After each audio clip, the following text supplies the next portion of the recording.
നമുക്കെല്ലാവർക്കും അറിയാം. ഇപ്പോൾ ബ്ലസ്സി സാറ് എടുത്ത സിനിമകൾ എൻ്റെ ഈ 10 വരൽ എണ്ണാവുന്ന സിനിമകളെ ബ്ലസ്സി സാർ എടുത്തിട്ടുള്ളൂ. അത്രയും ആഴത്തിലും ഡീപ്പായിട്ടുള്ള സിനിമകളാണ് ബ്ലസ്സി സാർ ഇന്നേ വരെ ചെയ്ത എല്ലാ സിനിമകളും.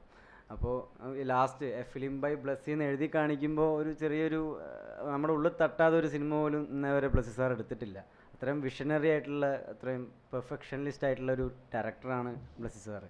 അപ്പോൾ ബ്ലസ്സി സാർക്ക് ഈ സിനിമ എടുക്കുമ്പോൾ ഈ ഹക്കീമിനെ പറ്റിയുള്ള കഥാപാത്രം, ഈ ക്യാരക്ടർ ആർക്കിനെ പറ്റിയിട്ടും ബ്ലസ്സി സാർക്ക് കൃത്യമായിട്ടുള്ളൊരു ധാരണ ഉണ്ടായിരുന്നു. ആദ്യം പോകുന്ന സമയത്ത് അവൻ എങ്ങനെയായിരിക്കും വേണ്ടത്, ഞാൻ ചെയ്യേണ്ട കാര്യങ്ങൾ എങ്ങനെയൊക്കെയായിരിക്കും വേണ്ടത്, അതുപോലെ തന്നെ കാലങ്ങൾക്കപ്പുറം ഹക്കീം എങ്ങനെയായിരിക്കും ഉണ്ടാവുക, അവൻ്റെ അപ്പോഴുള്ളൊരു മൈൻഡ് സെറ്റ് എങ്ങനെയായിരിക്കും ഉണ്ടാവുക എന്നുള്ള കാര്യങ്ങളിൽ ബ്ലസ്സി സാറ് കൃത്യമായിട്ടുള്ള കുറേ വിഷൻസ്, ബ്ലസ്സി സാറിൻ്റെതായിട്ടുള്ള കുറേ വിഷൻസ് എനിക്ക് പറഞ്ഞു തന്നിട്ടുണ്ടായിരുന്നു.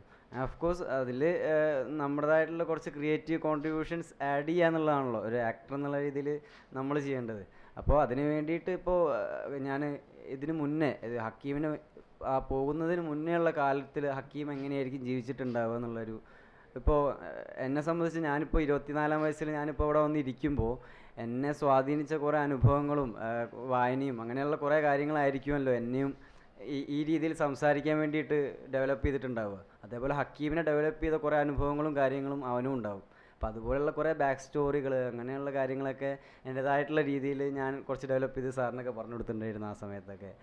അപ്പോൾ കുറേ സാറിൻ്റെതായിട്ടുള്ള സാറിപ്പോൾ ചില സീനുകൾ ഇങ്ങനെ തന്നെ വേണമെന്നൊക്കെ പറഞ്ഞ് സാറ് കാണിച്ചു തരും. അങ്ങനെയൊക്കെയുള്ള സാറിൻ്റെതായിട്ടുള്ള കുറേ കാര്യങ്ങൾ സാറ് ആ സമയത്തൊക്കെ കാണിച്ചു തരും. പിന്നെ പറഞ്ഞു തരും. നമ്മൾ ഓരോ ഷോട്ട് എടുക്കുമ്പോൾ ഞാൻ സാറിൻ്റെ അടുത്ത് പോയി ചോദിക്കും, സാർ എന്താ എടുക്കുന്നതെന്ന് ചോദിക്കും. അപ്പോൾ സാറ് പറയും ഇതെങ്ങനെയാണ് ഇങ്ങനെയൊക്കെയാണ് എന്നൊക്കെ പറഞ്ഞിട്ട്. പിന്നെ സാറിനും കൃത്യമായിട്ടുള്ളൊരു ധാരണ ഉണ്ടായിരുന്നു ഈ ഓരോ ദിവസങ്ങൾ കഴിയുമ്പോൾ എങ്ങനെയൊക്കെയാവും അവരുണ്ടാവുക. അത് എൻ്റെ കഥാപാത്രത്തിന് മാത്രമല്ല, നജീബിക്കയുടെ ക്യാരക്ടറിനും കാദരിയുടെ ക്യാരക്ടറിനും എല്ലാവർക്കും സാറിന് കൃത്യമായിട്ടുള്ളൊരു ആസ് എ ഹോൾ മൂവി എന്നുള്ള രീതിയിൽ.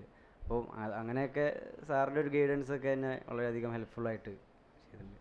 ആദ്യം ആളെന്നെ കംഫോർട്ടാക്കുക ചെയ്തത്.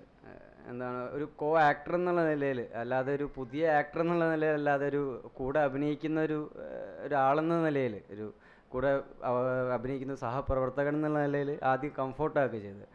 ഒരു ആദ്യമായിട്ട് വന്ന് അങ്ങനെ ഒരു ടെൻഷനുകളോ കാര്യങ്ങളോ എന്നെ അനുഭവിപ്പിക്കാത്ത രീതിയിൽ ആദ്യം വളരെ കംഫോർട്ടായിട്ട് എൻ്റെ അടുത്ത് ഇടപഴകുകയും, ഞാൻ ഇതിന് മുന്നേ പറഞ്ഞിട്ടുണ്ട്, ആദ്യത്തെ ദിവസം ഷൂട്ട് തുടങ്ങുന്നതിന് മുന്നേ ആൾ എന്നെ മുകളിലേക്ക് വിളിച്ചിട്ട്, ആളുടെ റൂമിലേക്ക് വിളിച്ചിട്ട് കാപ്പിയൊക്കെ ഇട്ട് വന്ന് നമ്മളന്ന് കുറേ സംസാരിച്ചിട്ടൊക്കെ ഉണ്ട്, ഇതിനെപ്പറ്റി ടെൻഷൻ ഉണ്ടോ എന്നൊക്കെ ചോദിച്ചിട്ട്.